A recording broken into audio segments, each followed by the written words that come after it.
Vous avez conçu un produit, il faut à présent le vendre.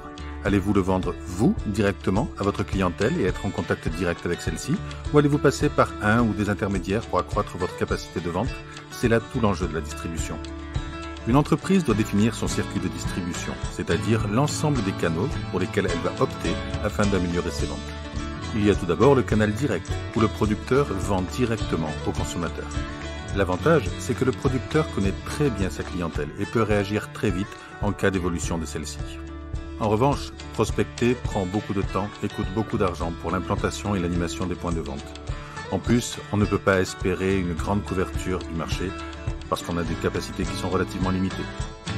C'est la raison pour laquelle beaucoup de producteurs optent pour un canal indirect, c'est-à-dire qu'ils vont passer par des agences de voyage, un intermédiaire entre eux et le client, mais cela leur permet d'être plus présents. Dans certains cas, on peut même opter pour un canal long, c'est-à-dire que vos forfaits vont être confiés à une centrale d'achat qui va constituer un catalogue qui sera mis à disposition des agences et dans lesquels elles puiseront pour constituer leur offre. Attention toutefois, car si multiplier les intermédiaires permet de développer ses capacités de vente, dans le même temps, cela éloigne le producteur de ses consommateurs, il connaît moins sa clientèle et en plus, il perd un peu le contrôle de la distribution. On peut par ailleurs opter pour la distribution dans un maximum de points de vente. On parlera de stratégie de distribution intensive.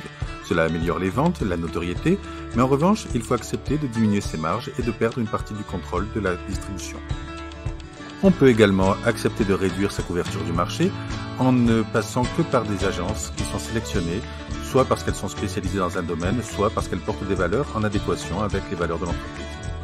On peut aller encore plus loin en ne sélectionnant qu'un faible nombre de points de vente qui seront assurés d'être les seuls à pouvoir vendre vos produits dans un périmètre géographique donné. On parlera alors de distribution exclusive. On parlera de distribution monocanal lorsque les ventes ne peuvent se faire que dans un seul type de point de vente. Par exemple, vos ventes ne se font qu'en agence de voyage. Si vous proposez des ventes en agence de voyage, sur Internet ou par une application, alors on parlera davantage de distribution multicanal.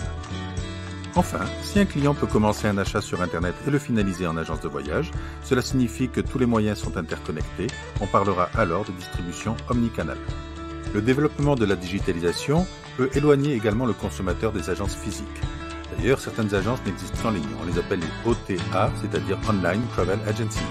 Par ailleurs, le consommateur peut également comparer les offres et constituer soi-même son voyage en ligne directement.